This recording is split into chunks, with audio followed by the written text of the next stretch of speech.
15 दिसंबर सन 2022 आकाशधाम।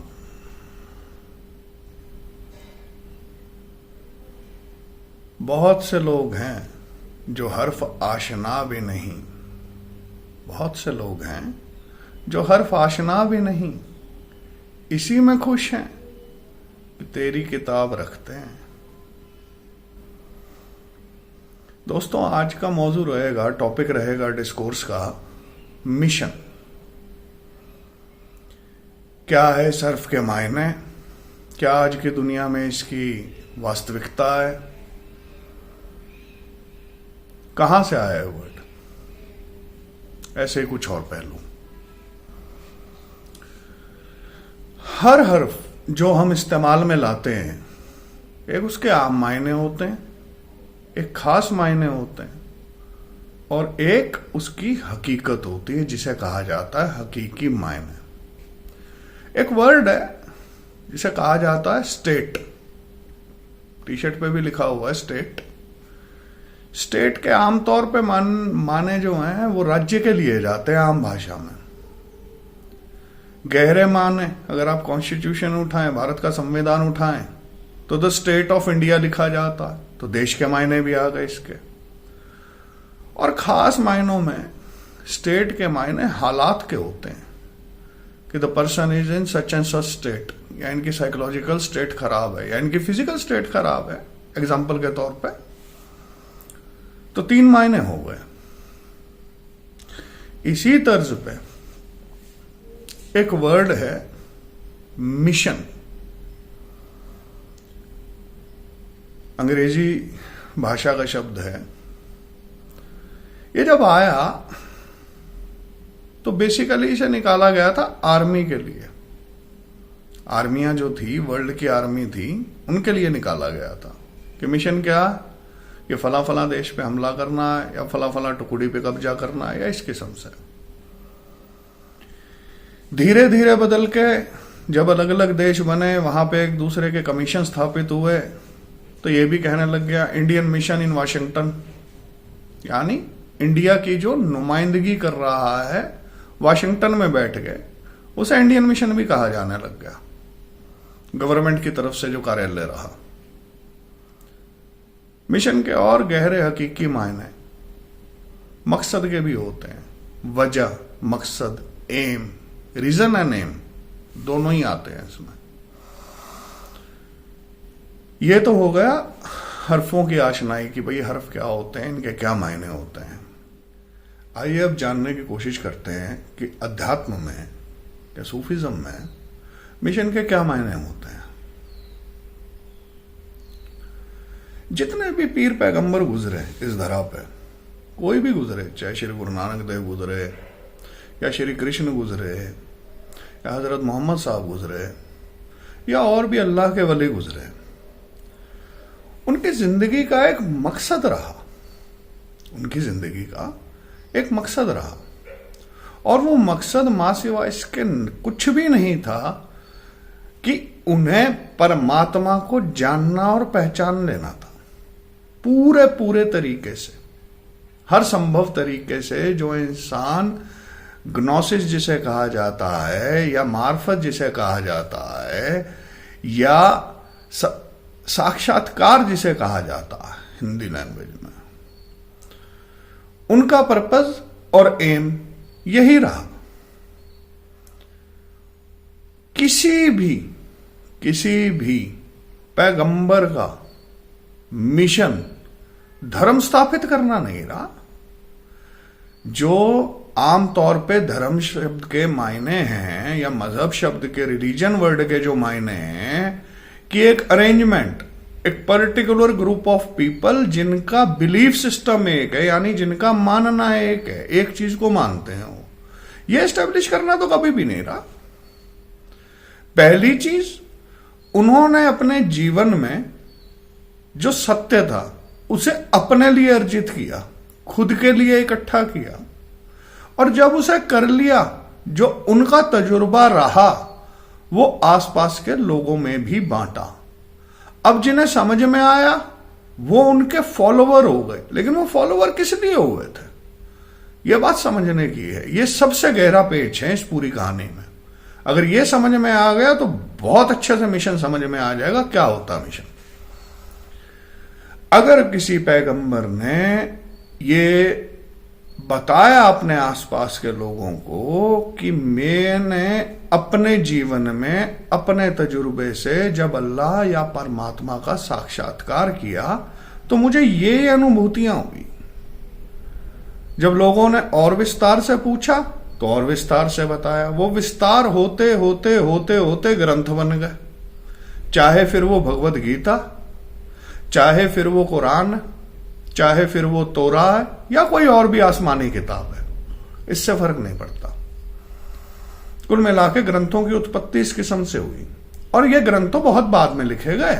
कोई ऐसा थोड़ा ना है कि पेन और पेपर लेके कोई इंसान बिठा दिया गया था कि भाई मैं बोलूंगा तुम लिखना। डिक्टेशन थोड़ा ना होता। एक बात होती है बतानी, एक होता है डिक्टेशन। कोई दफ्तर के नियुक्त आदमी थोड़ा ना थे पैगंबर जितने भी गुजरे। वो तो अपना एक तजुर्बा हम लोगों से साझा कर रहे थे कि हाँ भाई मुझे एक चीज ऐसी पता लगी है जो कि बहुत यूनिक, बहुत अलग है, जिसे मैं सारे जीवन में मिस कर रहा था और इसके बाद अब कुछ पाने की इच्छा नहीं रही। तो अपने आसपास के लोगों से उसे बांटा, अपने तजुर्बे को बांटा, साझा किया। ठीक मेरे भाई। अब मिशन उनके लिए क्या था, पहले क्या था और बाद में क्या हो गया। पहले मिशन ये था कि जिंदगी में कुछ ऐसा है जो मैं नहीं जानता। ये आसपास की दुनिया, ये नेचर, ये चांद सितारे और हजारों चीजें, रहस्य, रात दिन, दिन का रात में तब्दील हो जाना और बहुत सारी चीजें ऐसी। कुदरत कह सकते हैं आप। अगर छोटे अल्फाजों को छोटा करना चाहे तो कुदरत कहना कुछ गलत ना होगा। कि कैसे काम कर रही है, कौन है इन सबको चलाने वाला, क्या कहानी है। मैं बोल पा रहा हूं, मैं देख पा रहा हूं, मैं सुन पा रहा हूं, ये सब किसकी वजह से है, कोई तो कारण होगा। तो उन्हें जब अपने जवाब मिल गए तो उनका वो उस पॉइंट का मिशन वो तो कंप्लीट हो गया उसी क्षण, जिसे कह दें सेल्फ रियलाइजेशन या आत्मबोध।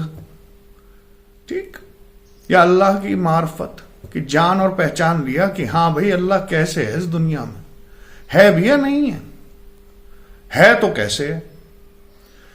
फिर लोगों को उन्होंने बताना शुरू किया। क्या इसलिए बताया था कि उनका कोई मिशन था? उनका मिशन तो हो चुका। लोगों को तो इसलिए पुकारा गया करुणा के तहत, सिंपैथी नहीं, एम्पैथी के तहत, करुणा के तहत कि भाई भागे फिर रहे हैं सारे, कभी मैं भी भागा फिर रहा था, तो आओ कुछ नई चीज मिली है, तुम भी तजुर्बा करके देखो। क्योंकि शब्दों से नहीं दिया जा सकता और ना ही आज तक कोई ऐसी व्यवस्था बनी है कि शब्दों के जरिए किसी भी पीर या पैगंबर ने अल्लाह किसी के हाथ पे या परमात्मा ऐसे रख दिया हो। आज तक तो हुआ नहीं, मानव इतिहास में नहीं हुआ। किसी की भी सुन लीजिएगा आप, किसी पैगंबर की, किसी अल्लाह के वली की, किसी साधु संत की, किसी भी आत्मबोध हुए आदमी की आप ये सुन लीजिएगा, या तो उसने अपनी जीवनी लिखी होगी तो उसमें, वरना अगर उस पूछा जाए कि तुम्हें कैसे मिला तो उसने अपने अपने रास्ते तो सब बता देंगे, लेकिन कोई ये नहीं बताएगा कि फला आदमी मुझे मिला था और वो मेरे हथेली पे रख के चला गया। ये खोज है, लोगों ने इसके पीछे जीवन लगाए हैं।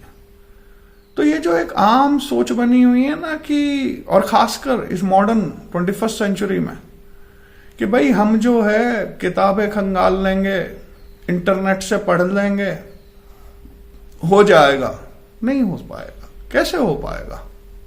जब किताबें और इंटरनेट नहीं थे तो बहुत से लोगों ने हासिल किया ना, बल्कि उल्टा ज्यादा हुआ। उल्टा ज्यादा हुआ, इसका विपरीत ज्यादा हुआ कि जितने ज्यादा अध्ययन के सोर्सेज बढ़ते गए उतना ज्यादा मिलना मुश्किल होता चला गया वक्त के साथ साथ। अगर मूल बात पे आए मोहम्मद साहब का मिशन शांति था, इस्लाम जिसे कहा गया। कृष्ण ने जिस चीज को अपने अनुभव से बयान किया अर्जुन को, उस चीज को अकर्ता भाव कहा। कृष्ण ने अपना अनुयायी बनने को नहीं कहा, ना ही मोहम्मद साहब ने कहा कि तुम मेरे पीछे पीछे चलो। वो अलग बात है कि उस वक्त के लोगों ने इस चीज को समझा कि भाई ये जो है कुछ तो इनके पास ऐसा है जो हमारे पास नहीं है, तो उनके साथ साथ हो लिए। इसमें बहुत बड़ा अंतर है दोस्तों। एक किसी को बुलाना और कहना कि तुम मेरे साथ चलो, और एक लोगों का ऑटोमेटिकली स्वेच्छा से किसी के साथ हो जाना। ये दोनों अलग अवस्थाएं हैं, एक बात नहीं है। तो पहली बात, मिशन बनाए गए पैगंबरों के बाद उनके, और वो मिशन बनाने की प्रक्रिया में एक इतनी बेसिक चूक हो गई कि रिलीजन या मजहब अलग अलग फिरकों में, विभागों में बंटते चले गए, अलग अलग पद्धतियों में बंटते चले गए। कुरान को मानने वाले एक, अरब के लोग, पैगंबर एक, किताब एक, व्यवस्था एक। फिर आज की तारीख में 1400 साल बाद हमें इतने सारे फिरके क्यों नजर आते हैं? यह बात सोचने की है, गंभीर विषय ये है। सेम अगर हम जाएं, तो वेद एक, उपनिषद एक, गीता एक, फिर भी इतने ज्यादा विभाजन क्यों मिलते हैं सनातन धर्म के फॉलोअर्स में? क्यों मिलते हैं इतने? यानी एक बात तय हो गई कि चाहते ना चाहते हुए एक वक्त में लोगों ने मिशन को अपनी बुद्धि लगा के अपना मिशन बना दिया, अपनी बुद्धि आरोपित कर दी पैगाम के ऊपर, मैसेज के ऊपर, और मिशन लेके आगे को बढ़ गए। फॉर एग्जाम्पल, उदाहरण के तौर पे, शांति के लिए एक पैगाम लाया गया कि भाई शांत रहो, आपस में मिलजुल के रहो, मोहब्बत से रहो। एक वक्त में यही पैगाम दिया अल्लाह के पैगंबर ने। आज की तारीख में जो हम हकीकत देखते हैं, तो वो छीटाकशी से अलग कुछ है नहीं। तुम ये मानते हो, ये गलत है, ऐसे नहीं वैसे हुआ था, अल्लाह के पैगंबर ने ये फरमाया था, तुम तो ठीक से इबादत भी नहीं करते, वगैरह वगैरह। सेम चीज कृष्ण के फॉलोवर्स जो हैं या कृष्ण को मानने वाले, वो ये कहते फिरते हैं कृष्ण का पैगाम तो इसमें पूरा हो गया था, सनातन तो पूरा गीता में छुपा हुआ है या वेद में छुपा हुआ है। वो ग्रंथों को लेके अपने उनके अलग अलग ही चले जा रहे हैं। कोई कह रहा हम तो उपनिषद मानते हैं सिर्फ, कोई कह रहा हम तो सिर्फ गीता को मानते हैं। यानी कहने का सिंपल सा मतलब कि मिशन बदल गया वक्त के अनुसार। सवाल अब यह आता है, बदला किसने? यह बहुत इंपॉर्टेंट है कि अगर एक आदमी पैगाम लाया, एक ही किताब लाया, तो उसके इतने सारे डिविजन्स बन कैसे गए, अलग अलग हो कैसे गए, लोगों के मानने इतने अलग अलग कैसे हो गए? इसमें बहुत बड़ी भूमिका, बहुत बड़ी कह रहा है गुलाम, बहुत बड़ी भूमिका धर्माधिकारियों की रही, जो मौलवी एलिमेंट या पंडित एलिमेंट या फादर एलिमेंट क्रिश्चियनिटी का जो रहता है, इन्होंने बहुत बड़ी अपनी भूमिका निभाई। उसमें नहीं घुसेंगे, वो फिर किसी टॉपिक में हम कवर करेंगे। लेकिन इसमें एक बेसिक चूक इंसान से खुद हुई है, हर इंसान से, और वो ये कि वो लोग पैगंबरों के या अल्लाह के वलियों के या जिन लोगों ने भी परमात्मा का साक्षात्कार किया, उनके मिशन को समझ नहीं पाए। अपने दिमाग से कुछ सोच कर उनके मिशन का आकलन कर लिया अपने दिमाग में कि ये था भाई, ऐसे होता था, हम भी ऐसे ही करेंगे।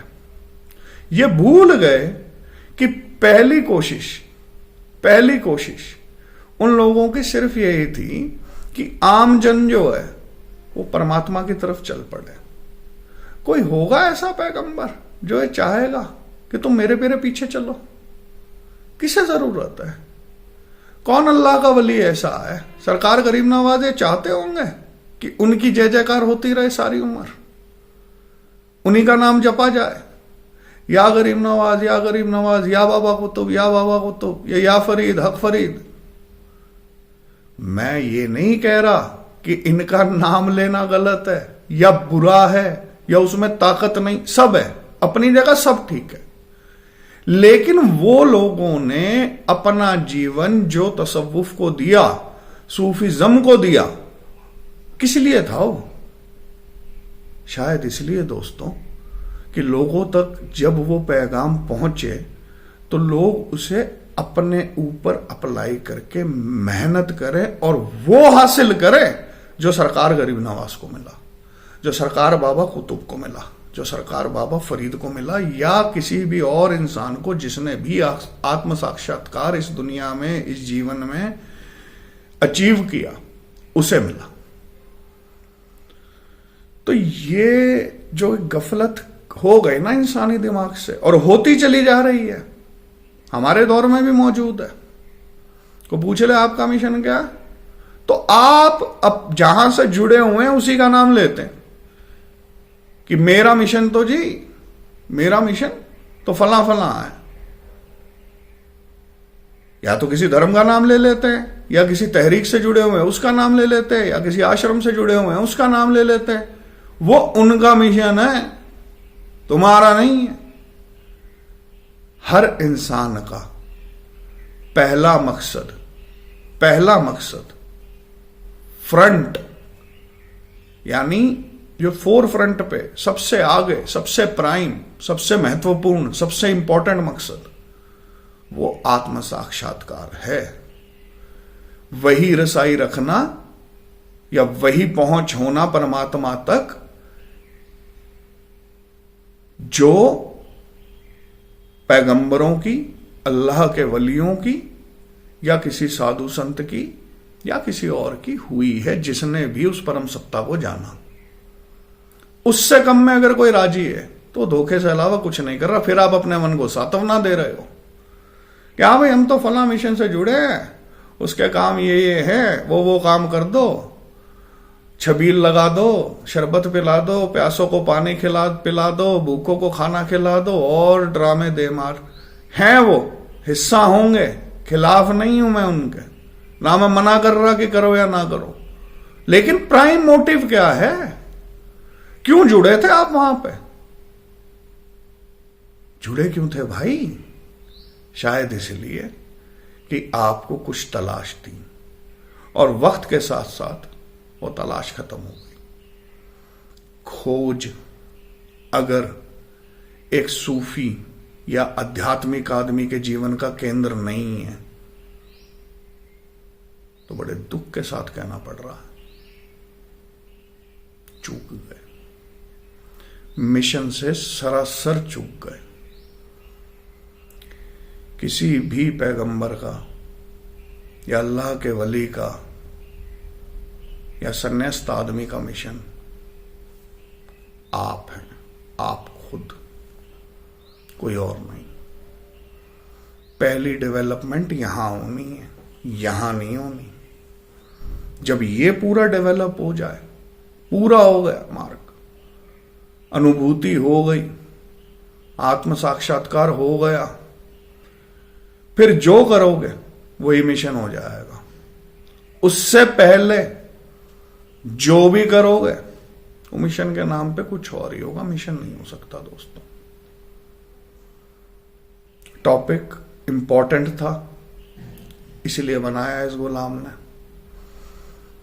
क्योंकि कुछ दोस्तों के सवाल आए थे आकाश धाम का मिशन क्या है।